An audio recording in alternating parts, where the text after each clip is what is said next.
Did you know Sanyi is known as the hometown of wood carving?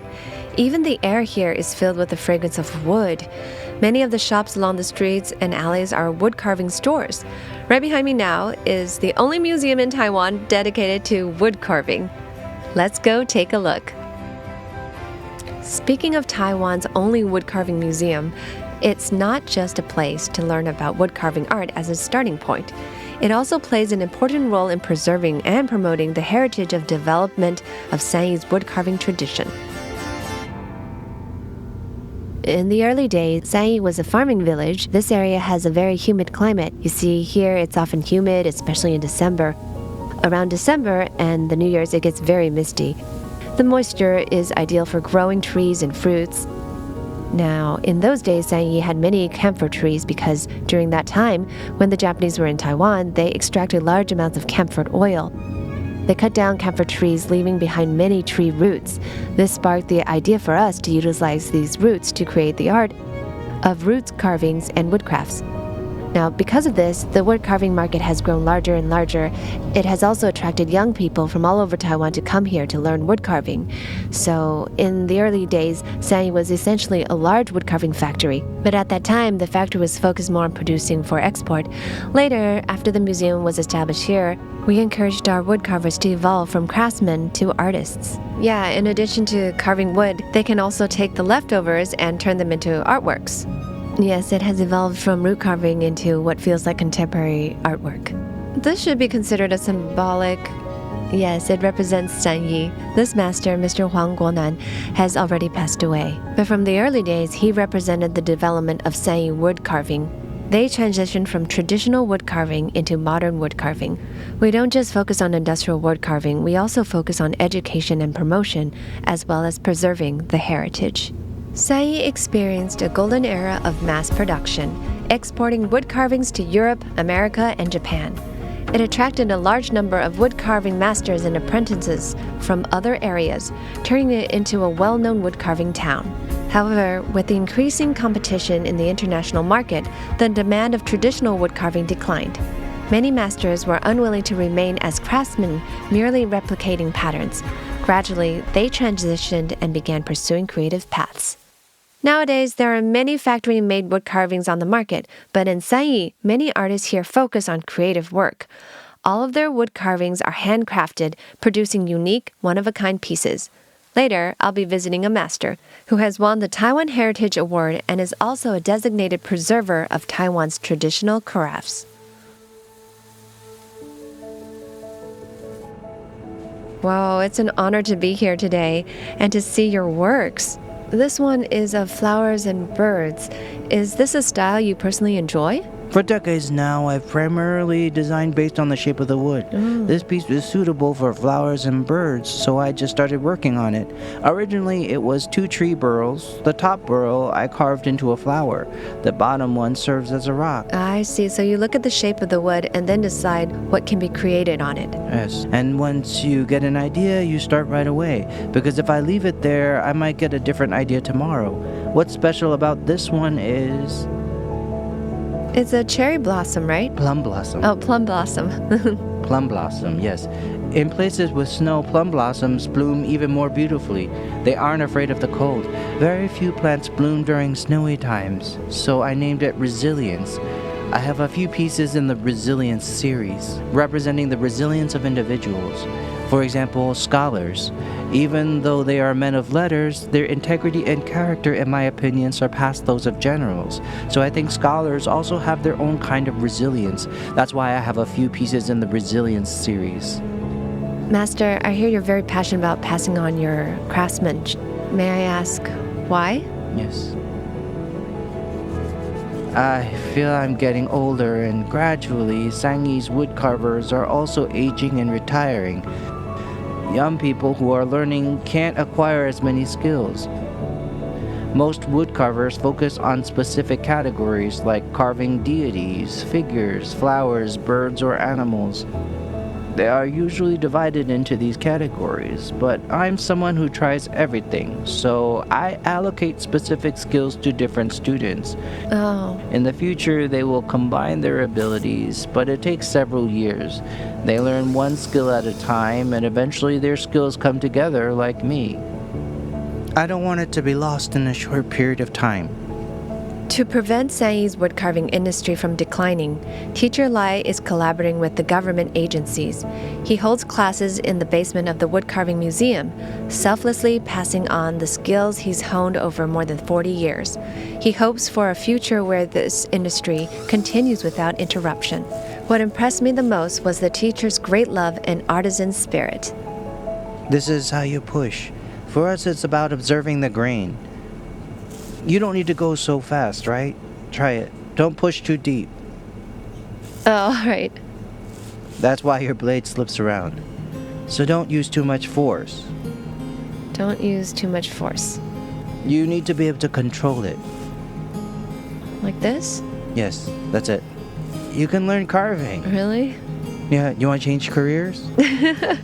Stop being a host and become a carving master instead? Let me think about it. But that might mean 10 years without income. So, my work today looks like this. Is it okay? For a beginner using a carving knife for the first time, you're doing okay, pretty good. It's like Taiwan's mountain ranges. Right, it's a bit like Taiwan's Central Mountain Range. This part formed accidentally. We never thought before that something carved so poorly could resemble mountain ranges. Actually, Sanyi today is far more than just a display center for woodcarving works, because the people you see here are like signing a pact with the wood, with a sense of artistic romance as enduring as a vow to the mountains and seas.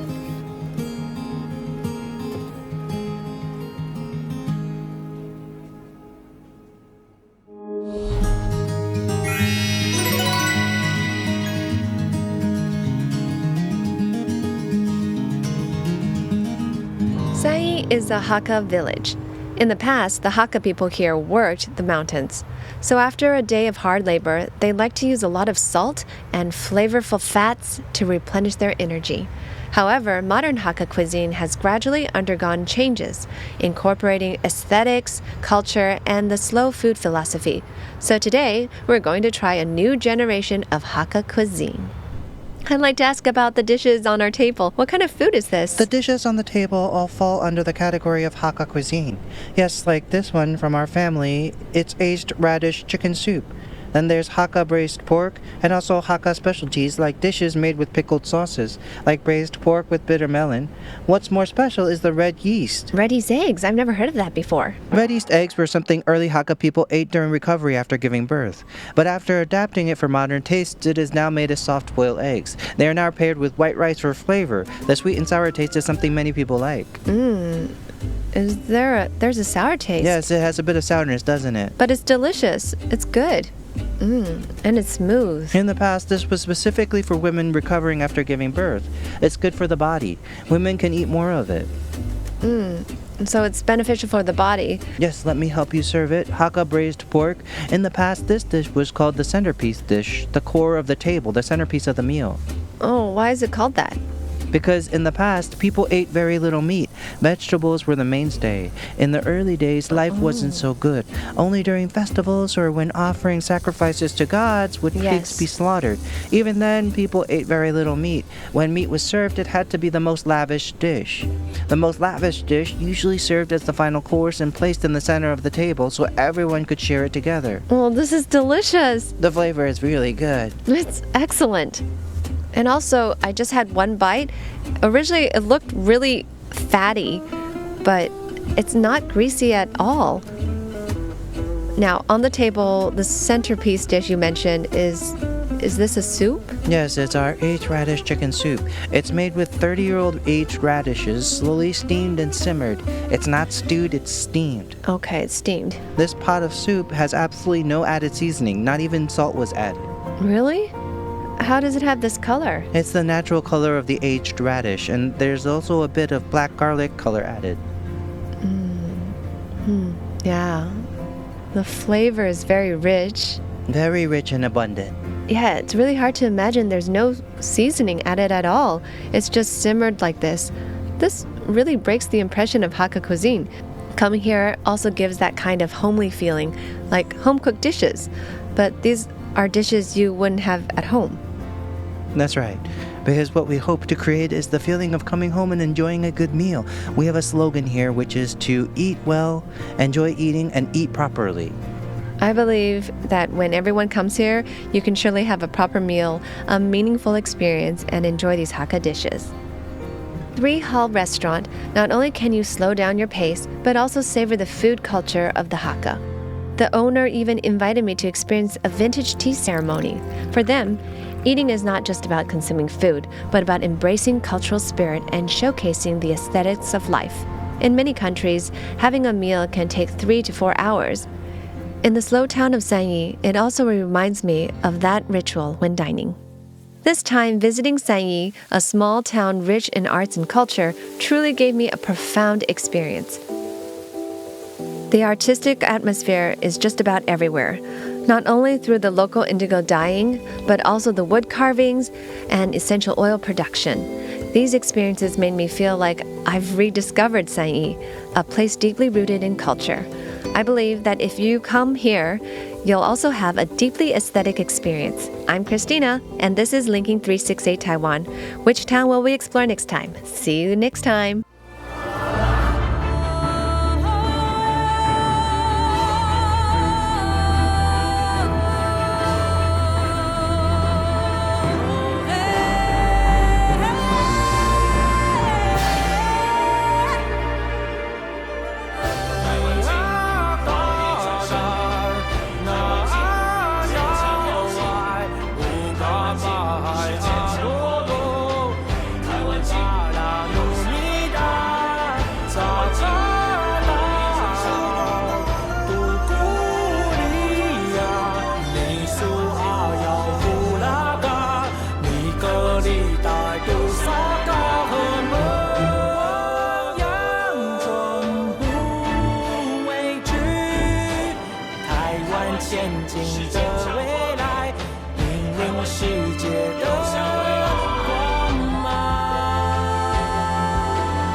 路途西经，充满生命力。